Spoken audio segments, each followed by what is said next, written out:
One of the things you're seeing, you went to a whole different place.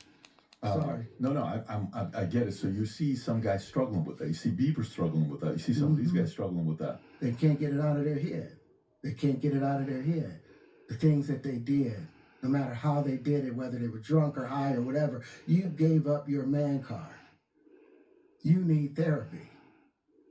And that's the thing that hurts them the most. And so they end up on drugs, end up every way to try and get rid of any principles there are. And that's what the business does. And the women that trade their bodies to go and get the role, they get to the point where they have their Oscar, they have their money, but they don't have their dream. They don't have the soul that they started with. So it's like achieving don't mean anything.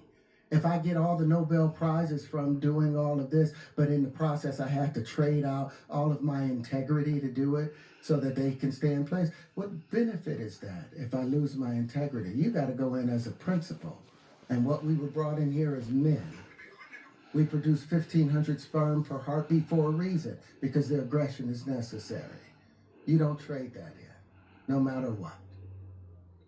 Hey, did you ever have the opportunity where you got invited and you said no to it? Hell yeah.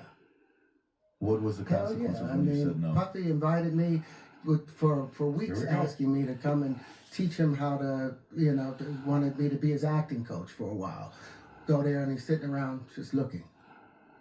I'm like, okay, what's the material you want to work on? He's just looking at me. Then next thing you know, okay, hey, will you help me? I want to hear your music. So I come over there and I play the music. And he's sitting there, just looking at me, like waiting. Okay. So then my assistant was like, he wants to hang out with you next week. And I was like, for what? He's like, I think he's trying to fuck you.